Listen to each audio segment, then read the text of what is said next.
El siguiente programa es apto para toda la familia. No contiene escenas de sexo ni violencia.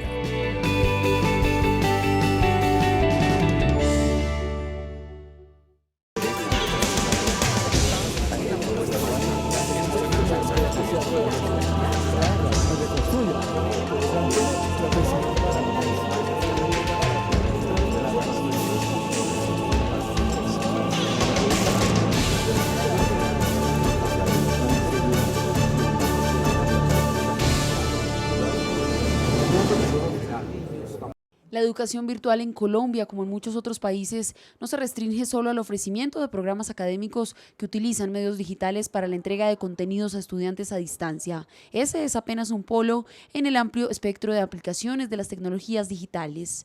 Con la evidente necesidad de facilitar el acceso a la educación superior, varias instituciones del país han decidido emprender el camino de la educación virtual, diseñando programas que han trasladado el conocimiento de las aulas a los computadores y demás dispositivos inteligentes. Pese a los esfuerzos de los docentes del país por prepararse, los escasos recursos que destina la nación para la capacitación de nuevas tecnologías de la comunicación y la creación de contenidos de calidad, los retos en materia de desarrollo y acceso en regiones donde ni siquiera hay servicios mínimos como el agua y la luz, dejan ver el panorama difícil que afrontan los docentes y estudiantes virtuales que buscan lograr procesos formativos y que llaman al gobierno nacional a mayor compromiso. Buenas tardes, bienvenidos a Contrastes, porque la realidad tiene diferentes miradas. Este es un espacio de FECODE concebido para que ustedes en la tranquilidad de su hogar construyan opinión. Hoy nuestro tema tiene que ver con un escenario para la educación superior que para algunos es próspero, óptimo y fructífero. Para otros es un desgaste del proceso educativo, genera inconvenientes básicamente porque el tema de calidad aún está en discusión. Pues vamos a hablar hoy sobre la educación virtual que está pasando en nuestro país. Los últimos registros manifiestan que se ha incrementado su aceptación por parte del público en un 500%. ¿Qué significan estas cifras? ¿Qué tan óptima es la educación virtual en nuestro país a nivel mundial? ¿Cuál es la presión que se ejerce para que diferentes universidades públicas y privadas desarrollen programas en educación virtual? Pues para hablar sobre este tema me acompaña Carlos Mario Lopera. Él es director del Observatorio de la Universidad Colombiana. Mil gracias por acompañarnos nuevamente en este espacio. Muchas gracias a ustedes por invitarme nuevamente a este espacio. Carlos Mario, ¿cuál es el escenario hoy en el mundo, antes de centrarnos en Colombia, frente al tema de la educación virtual? Porque hay una aceptación masiva y contundente, pero hay un tema que ahí se le han prestado mucha atención, es el de la calidad. Ok, bueno, partamos de la base de que la virtualidad llevada a la educación superior, es decir, el uso de la tecnología en sus diferentes interpretaciones, en sus diferentes usos, como una forma complementaria o sustituta, es decir, parcial o totalmente de la presencialidad, de la interacción directa del profesor con el estudiante, es una realidad innegable en toda la educación superior del mundo. No estoy diciendo que esté reemplazando la educación presencial, sino que está cogiendo mucha fuerza, sí. No solo por muchos de sus beneficios, sino que fundamentalmente porque responde a la tendencia mundial de pegarse a la tecnología, pero también por temas de economía y de practicidad. Entonces, como tiene tanta fuerza, pues innegablemente Colombia también ha venido a recibir los impactos de la virtualidad, ha venido haciendo carrera, pero aún nos falta mucho para poder consolidar, incluso tener un diagnóstico preciso de lo que pasa en nuestro país al respecto. En el escenario nacional, ya lo anticipaba, según las cifras, se ha incrementado en un 500%. ¿Qué significa esa cifra? ¿Qué está pasando con las universidades? El tema de infraestructura, pues usted ya no lo decía que la educación virtual pues baja muchísimo los costos para que los estudiantes puedan continuar con su educación. Bien, el incremento que ha tenido es cuando uno compara en los últimos años cómo ha aumentado. Cuando no había nada o había muy poquito y ahora hay más, pues lógico que las cifras se muestran gigantescas. Sí. Pero el punto está en que el tema de la virtualidad habría que tratar de analizar si se desarrolla por necesidad o por convicción. Es decir, si es una convicción de las instituciones de educación superior que están ofertando esos programas, el demostrar que a través de la virtualidad yo puedo llevar una educación de calidad y brindar la misma formación profesional, los mismos estándares de competencia que debería tener un egresado del sistema de metodología presencial tradicional al del sistema de virtualidad. Lo otro es que se podría explicar en el crecimiento por, entre comillas, una necesidad de mercado de parte de las instituciones de educación superior de ganar más estudiantes y de aumentar matrícula, pero también necesidad de muchos estudiantes de poder tener un título profesional, técnico, tecnológico o universitario bajo la modalidad virtual. Fundamentalmente, no tanto por convicción, sino por la necesidad de tener ese título que los pueda habilitar al trabajo. Pero no tenemos clara en el país la forma de saber si esa educación es de calidad o no. Precisamente, ¿qué se requiere para que se garantice que esos programas que las universidades públicas y privadas están montando, pues evidentemente son de calidad, que a la hora de un empresario buscar a un empleado, pues observe que tomó sus clases de manera virtual, pero que es un programa óptimo, eficiente y eficaz para su empresa? Bueno, es normal que en gran parte de la sociedad haya cierto escepticismo hacia la virtualidad, porque pues la misma sociedad que ha tenido formación superior se ha formado en el sistema tradicional presencial. Entonces, eso es un poco cierta reacción al cambio. Pero el principal semáforo en amarillo, por llamarlo de alguna manera, que debemos tener, es que, como decía ahorita, nosotros honestamente no sabemos en Colombia si nuestros profesionales virtuales son de buena calidad o no, porque no hay unos parámetros, unos criterios, unas medidas precisas que nos permitan indicar, evaluar correctamente si la formación virtual se está dando bajo las mejores condiciones. ¿Qué se requeriría? ¿Cuáles serían esos parámetros que sería el ente competente del Ministerio de Educación para solicitarle a las universidades tener en cuenta a la hora de presentar estos programas virtuales? Indiscutiblemente, como tú dices, sí es vía Ministerio de Educación, porque es una oferta de educación superior y en teoría no es que no esté regulado. Lo que pasa es que la regulación existente es incompleta, insuficiente y no responde a la característica propia de la virtualidad. ¿Qué pasa? Las instituciones que actualmente crean un programa de educación superior bajo una modalidad virtual lo hacen a la luz del decreto 1295 del año 2010 que regula u otorga el registro calificado, es decir, garantiza las condiciones básicas de calidad que debe tener cualquier programa de educación superior. Son 15 condiciones: profesores, estudiantes, investigación, infraestructura, biblioteca, bienestar, bueno, entre otras. Pero el punto es que ese decreto fue pensado, estructurado y desarrollado para programas de carácter presencial. Okay. Es decir, el decreto, aunque tiene un pequeño apartado sobre el tema de virtualidad, todo el mundo en el medio reconoce que es insuficiente, porque no reconoce la realidad precisa de lo que significa la formación virtual, la interacción del estudiante con los tutores, el uso de las plataformas, los tiempos de trabajo que se deben dar, los ejercicios de prácticas, que es uno de los temas más delicados. Entonces, en ese momento, cualquier institución de educación superior que en su autonomía desee puede estructurar un programa virtual, pero puedes encontrar ofertas absolutamente disímiles sin que tengamos una garantía de cuál es mejor que otra. Carlos Mario, vamos a hacer contacto a esta hora con nuestra compañera Viviana Bello, quien tiene más información, críticas, pero también miradas protectoras de este sistema de educación superior, porque amplía de alguna manera la cobertura y la posibilidad de que los jóvenes o los profesionales también continúen con su proceso de formación. Viviana, adelante.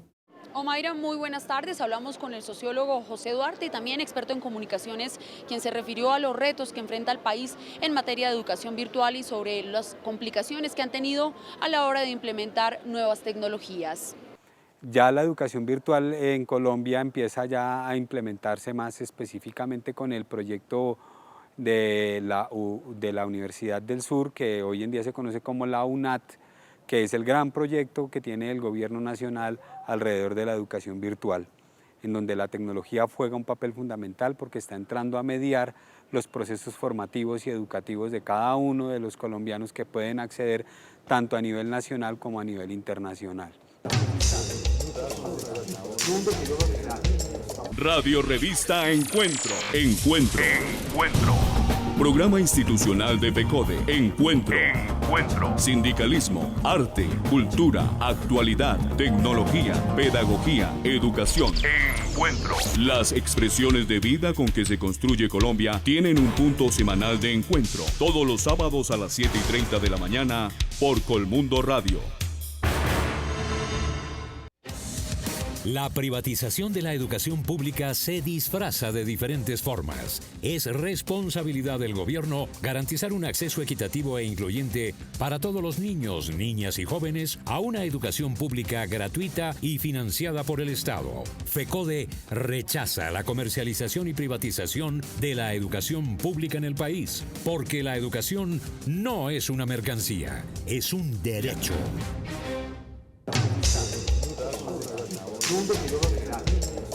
Estamos de regreso en Contrastes porque la realidad tiene diferentes miradas. Hoy hablando con Carlos Mario Lopera, el director del Observatorio de la Universidad Colombiana, sobre las posibilidades, pero también las críticas que hoy se le hace a la educación virtual. Y antes de irnos al corte, Carlos Mario, hablábamos sobre un tema que es muy importante y es el de las prácticas, la evaluación de la educación virtual, de estos programas que están proliferando en nuestro país con el tema de la calidad, pero si nos preocupa algo es la práctica, ¿cómo se evalúan esos procesos? Honestamente no hay unos parámetros precisos al respecto, porque el ejercicio de cómo evaluar la práctica e inclusive cómo definir la práctica e inclusive definir si tienes o no prácticas, porque hay instituciones que han optado por eliminar las prácticas, que uno pues, le llama mucho la atención eso, no hay regulación sobre eso. Entonces, simplemente, si en la modalidad presencial hay serios cuestionamientos sobre la efectividad de las prácticas, sí, porque por dar un ejemplo, tú tienes estudiantes de economía, de contaduría, de administración de empresas, cuya práctica es ser cajero en un banco, y así se las vale, y uno cuestiona eso, pues mucho más pasa en lo virtual. Porque uno dice, bueno, ¿cómo vamos a hacer la práctica? ¿Cómo vamos a garantizar, por ejemplo, los ejercicios de laboratorio para estudiantes que quieran desarrollar algún programa virtual en áreas asistenciales? Sí, claro. Entonces ahí vienen los grandes debates que el país tiene que dar. ¿Qué entiende por educación virtual? ¿Qué áreas del conocimiento deberían tener educación virtual? ¿Qué niveles de formación? Si es técnico, tecnológico, profesional, o si es solo pregrado, o si es solo posgrado. Por citar algunos ejemplos del debate que tenemos que dar en el país para evitar que una oportunidad muy buena como la educación virtual se salga de las manos y entonces esa masificación que había pudiera llegar a ser una contracción por problemas de mala imagen. Un tema que tiene que ver con la educación virtual es la disciplina, la honestidad, la responsabilidad que de alguna manera se le confiere al usuario del sistema y se presume que lo hace de la manera más honesta, clara y transparente.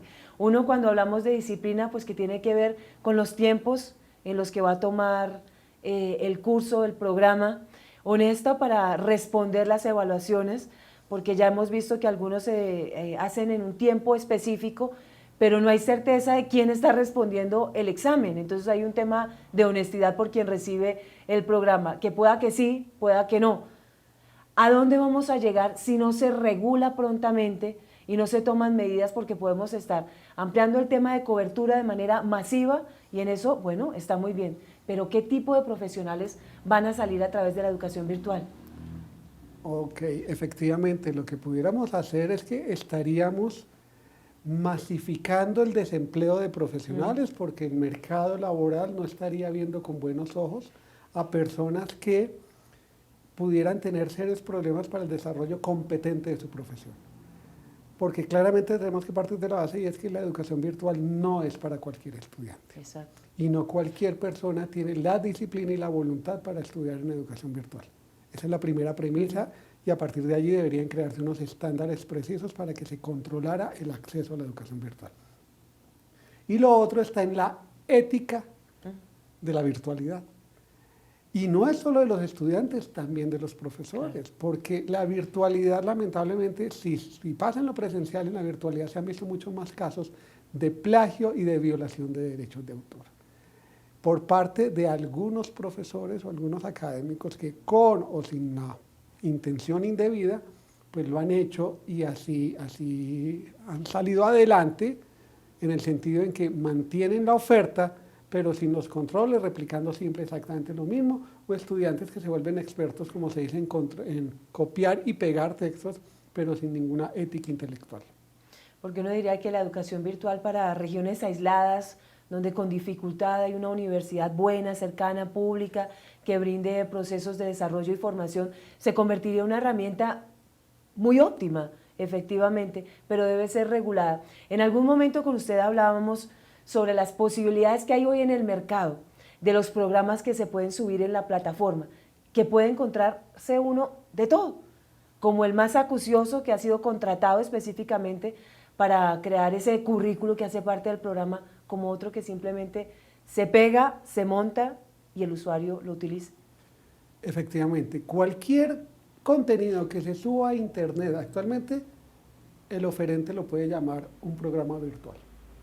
¿Por qué? Porque mientras que tú tienes universidades que hacen multimillonarias inversiones en plataformas tecnológicas que son muy costosas por su soporte, por su mantenimiento, por su desarrollo, hay otras que bajan otras plataformas que se llaman LMS o programas de administración de contenido, que son gratuitos. No es que sean malos los gratuitos, no, pero sí claramente hay una gran asimetría en el mercado entre las universidades que no solo pagan por las plataformas, sino que pagan muy bien a sus docentes porque hacen investigación, porque desarrollan el concepto del docente, del tutor, del monitor, del asesor, y crean sus propios contenidos con lo que se llama un diseño instruccional, con desarrollo de contenido, pero también de diseño, de material multimedial, que favorezca la comprensión del estudiante, a otras instituciones que a lo mejor a partir de plataformas gratuitas simplemente suben un archivo en PDF, un PowerPoint y ya lo llaman virtualidad y dejan al estudiante sin patrocinio, o sea, huérfano, porque muchas veces el muchacho no sabe cómo actuar. Entonces, eso implica también a que en virtualidad se produzcan, a diferencia de la presencialidad, tasas mucho más altas de deserción. Y ese es el gran problema que hay. No, pues si ya hay tasas altísimas en la presencial en las universidades públicas y privadas, calculen este escenario si no se maneja bien el sistema para buscar asesoría, tutoría, y si no hay disciplina, pues fácilmente se deserta. Y el mejor ejemplo de eso es lo que pasa, por ejemplo, con los programas de inglés en línea. Total. La matrícula es muy alta y la deserción es impresionante. Altísima. ¿Por qué? Por la voluntad, por la disciplina, por el acompañamiento, porque no basta con que a mí se me matricule el estudiante. Mi responsabilidad con todo estudiante que se matricula es procurar llevarlo hasta su grado. Hasta que culmine, por supuesto. Volvemos con nuestra compañera Viviana Bello y más reacciones sobre este tema. El maestro Duarte también se refirió a las escasas políticas públicas que hay desde el gobierno nacional para preparar a los docentes en materia de educación virtual y también el acceso escaso de diferentes ciudadanos en las regiones del país. Creo yo que el gran reto que tenemos nosotros como país, como Colombia, hoy en día en temas de educación virtual, más allá del desarrollo de tecnologías, más allá de la innovación en cuanto a plataformas, es el desarrollo de contenidos. Recientemente, en este gobierno tuvimos la experiencia del Ministerio de Tecnologías de Información y Comunicación en cabeza del ministro Molano, del exministro Molano, quien llevó el tema de computadores para educar mucho más allá y llevó las tablets, los dispositivos móviles a la educación, pero digamos que la gran queja y la gran falencia que tenemos en este momento es precisamente, tenemos la tecnología, aún estamos por apropiarnos de esa tecnología y los docentes aún no estamos desarrollando los contenidos suficientes y necesarios para llegar a ese punto. Creo que necesitamos formación docente en ese campo. Hoy en día el acceso a internet, la apropiación de medios digitales es muy amplia, el acceso es amplísimo, hay una fuerte democratización del acceso a internet, entonces lo que creo que necesitamos en este momento es más formación en apropiación de tecnologías, formación en docentes en aplicar didácticas y pedagogías enfocadas al uso de las tecnologías de forma adecuada en la educación virtual. A ustedes recuerden que pueden consultar toda la información en nuestra página de internet www.fecode.edu.co. Omaira, retornamos con usted. Viviana, muchísimas gracias. Una nueva pausa y volvemos. Evaluación formativa es el tema de la edición 111 de la revista Educación y Cultura. analizando la evaluación educativa en una perspectiva crítica, identificando los avances y los retos de la evaluación de carácter diagnóstica formativa. Suscríbase llamando al teléfono 245-3925 en Bogotá.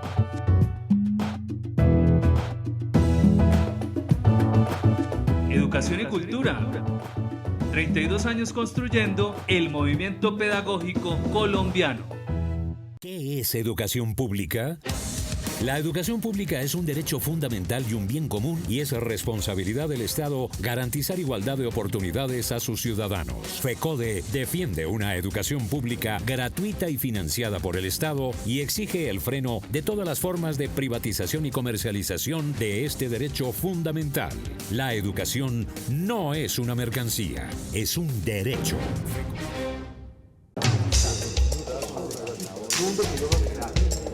Carlos Mario, ¿cuáles son esos programas óptimos en el escenario de la virtualidad y esos otros que sin lugar a duda ni siquiera se deberían pensar en ese escenario? Bueno, aquí hay discusiones que el país, insisto, no ha dado. No ha dado discusiones sobre qué es lo técnico, qué es lo tecnológico y qué es lo profesional. No ha dado discusiones sobre si le conviene o no el desarrollo de la formación por ciclos propedéuticos. Y cuando no ha dado esas discusiones también es difícil responder en qué áreas de virtualidad o no se debe trabajar. La experiencia, la recomendación y lo que se sugiere al respecto es que hay varios programas de virtualidad que podrían tener un mayor desarrollo. Es uno, algunos posgrados a nivel de especialización, porque se presume que los profesionales ya tienen una disciplina previamente formada y que como la especialización es muy de contenidos, entonces pues, a través de la mediación virtual podría darse más fácil. Claramente una maestría es más complicado, aunque tiene altos niveles de investigación que se pueden hacer a nivel virtual. Y un doctorado, pues algunos rectores dicen que ellos no validarían ni siquiera un profesor que tenga un doctorado virtual.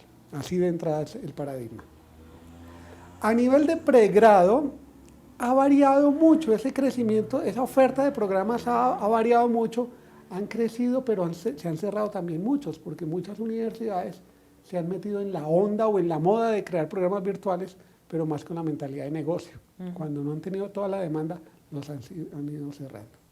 Y frente a tu pregunta concreta, el punto está en que claramente resulta difícil, yo no digo que imposible, porque pues uno en este medio no puede decir de forma radical, resulta muy difícil entender o tener completa certeza o garantía de una idónea formación profesional de ciertos profesionales, por ejemplo, en el área de salud, a través de formación virtual. Por ejemplo, el del magisterio, ¿qué posibilidades? Ahí viene una discusión. Porque ahí hay un debate, ¿no? Hay un debate muy fuerte y es interesante porque por un lado el ministerio dice que está potenciando lo virtual, pero no hay lineamientos. Hasta hace poco dijo vamos a sentarnos a trabajar nuevamente el tema, pero en esto llevamos ya varios años y no ha salido absolutamente nada. El discurso oficial en algunas partes dice que, claro, la virtualidad es importante, es una alternativa que hay que reconocer, pero no hay programas de fomento, no hay desarrollo real, se han desincentivado algunos de ellos, y en algún momento tuvo mucha fuerza para el tema de cobertura, como tú dices, pero ese es otro debate que también ya no se ha dado a fondo. Y curiosamente, en la propuesta del decreto reglamentario para los programas de licenciaturas, que este ministerio retomó la que hace más de un año la anterior ministra María Fernanda Campo dejó iniciado cuando fue muy polémico, que también este decreto es muy polémico, curiosamente desconoce completamente la posibilidad de que haya programas virtuales en el tema de licenciatura. Si bien el tema es muy polémico porque habrá académicos tradicionales, docentes tradicionales que dicen que definitivamente la formación, la relación, la interacción presencial entre el docente y el estudiante es el mejor ejemplo y la mejor forma de aprender. Sí. También es cierto que una tecnología bien utilizada, bien trabajada, bien estructurada, podría en algún caso llegar a reemplazar con calidad esa formación presencial. sin descuidar el acompañamiento. Claro, que no quiere decir que es invisibilizar al maestro, al tutor, Correcto, al acompañante, que es absolutamente fundamental en un proceso de formación. Por una cosa, y gracias a lo que tú dices, porque eso sí es la premisa fundamental. Virtualidad no es un fin, virtualidad es un medio. Y por más tecnología que haya, por más redes sociales, por más ámbitos digitales que haya, siempre tiene que estar presente, entre comillas, sí, la figura del docente o del tutor. ¿Qué lineamientos, qué recomendaciones debe tener si nuestro televidente en este momento está pensando en continuar sus estudios o iniciarlos a través de la educación virtual en diferentes regiones aisladas? ¿Qué debe tener en cuenta a la hora de seleccionar un programa virtual, universidad pública o privada? Bueno, creo que más allá de si es pública o privada, casi que son las recomendaciones generales que uno le da a las personas o cuando va a escoger un programa de naturaleza presencial. Primero, lo mínimo, verifique que el programa tenga un registro calificado, es decir, que esté debidamente aprobado por el Ministerio de Educación Nacional. Eso por lo menos me da la condición de que el programa cumple los mínimos de calidad deseados. Ideal que si aunque el programa no tenga acreditación de alta calidad, o sea, ideal que lo tenga, si no lo tiene, que por lo menos la institución tenga otros programas acreditados o tenga acreditación de alta calidad. Y ya luego, como uno hace en cualquier ejercicio, cuando uno va a comprar en el mercado que compara, hay que comparar. Lamentablemente eso es algo que en nuestro país poco hacemos en educación superior. La gente debe sentarse, entrar a las páginas web, consultar los planes de estudios, comparar y hacer absolutamente todas las preguntas, porque esto, pues con el respeto de quienes consideran que la educación no se puede ver así, pero pues cuando uno paga un dinero por formarse tiene derecho también a exigir. Entonces uno tiene que preguntar a qué se refiere y tener muy en cuenta el tema de plataforma, el soporte virtual que va a haber, la garantía de los materiales, cómo van a ser y cómo van a llegar, y cómo va a ser la interacción con los profesores. Yo creo que esos son unos aspectos mínimos que deben tenerse en cuenta. Carlos Mario, pero no porque se vea como una mercancía o un bien que se compra, sino que es un derecho constitucional. Correcto, y aún más tiene quien va a desarrollar su proceso, pues derecho básicamente a pedir que todo sea legal, que no le metan gato por liebre como sucede infortunadamente con nuestras universidades de garaje, que vemos un sinnúmero de jóvenes ahí esperando qué va a pasar después de muchos años de desarrollar sus programas de formación universitaria. Es un panorama que se está dando en nuestro país a nivel mundial, que debe ser optimizado y que le pedimos, por supuesto, al Ministerio de Educación, al Gobierno Nacional, que regule para que el tema de la cobertura no se siga llevando, como ha sucedido en todos los escenarios, a la calidad, que esta también sea prioritaria para que la educación superior pues sea óptima, de calidad, eficiente para nuestros jóvenes y profesionales. Sí, este ministerio ha insistido mucho en el discurso de calidad y habla mucho de calidad en universidades acreditadas institucionalmente, en donde todos los programas, o la gran mayoría de los programas, son presenciales, pero no le ha metido el diente a la calidad en la educación virtual. Entonces hay que hacer ese llamado y también en lo que tú dices, más allá del tema del costo o el valor de la educación, si va de gratuidad a cualquier costo y más allá del debate ideológico al respecto, lo que sí es claro es que con pago o sin pago la educación es un servicio o un derecho de carácter público, es decir, que así la preste una universidad privada, tiene la obligación de rendir cuentas de sus resultados a la sociedad. De la calidad, correcto. La calidad debe ser óptima, es que están jugando con el progreso no solo de un individuo, sino el desarrollo de todo un país a través de un sistema educativo. Carlos Mario, mil gracias por acompañarnos y ayudarnos a entender un poquito este panorama de la educación virtual en nuestro país, que aunque no es el nivel más alto, estamos como moviéndonos y hay mucha gente que sí está interesada en continuar su proceso formativo. Claro que sí, con todo gusto. Mil gracias, Carlos Mario. Nos reencontramos el próximo domingo en Contrastes, porque la realidad tiene diferentes miradas. Feliz resto de día. Hasta luego.